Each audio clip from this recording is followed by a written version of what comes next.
આ સંસારનો નિયમ છે. તમે સાયકલ મોરો એટલે એ ના દે.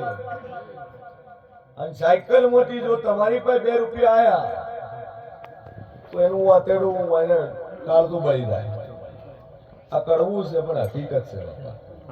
આજ ભાઈના ઉપર આજે ના હે બાપા. જેમ કે સંબંધનું દુઃખ ના હે, આ કળિયુગનું દુઃખ છે. અને ઘોર કળિયુગ ચાલે છે.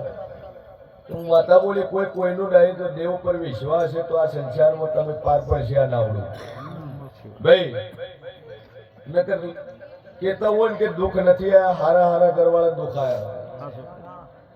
સભાવાળો મારો ઈશ્વર કે છે, ઘણા એવું કે છે કે તમ ગરીબો માતાઓ બેઠા છે, કરોડપતિઓ નથી ઓળખતી. 1 મહિનો માર પેલા બાધામાં આવો કેટલા કરોડપતિ મારા પાસે ભાઈ, કેટલા કરોડના માલિક છે, કેટલા કરોડ રૂપિયા હલવાયેલા છે, કેટલા કરોડનું દુઃખ છે. એટલે આપણે આ કુવામાંના ડેડકા જેવું છે. ગોમમાં એટલે ગોમની ખબર હોય, ઘરથી બહાર ના નીકળે જગતની ખબર ન હોય. પણ ઘરથી બહાર નીકળો એટલે ગોમની ખબર પડે.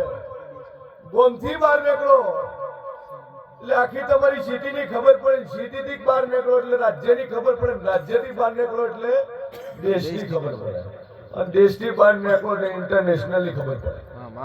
ભાઈ પણ ગામડામાં પેલા પેન્ટ શર્ટ ને ધોતી બન્યા ને મેલા દાંત હાથે ફર્યા હોય એટલે સોચ એવી હોય ભાઈ, કારણ કે સંગત નો અસર છે.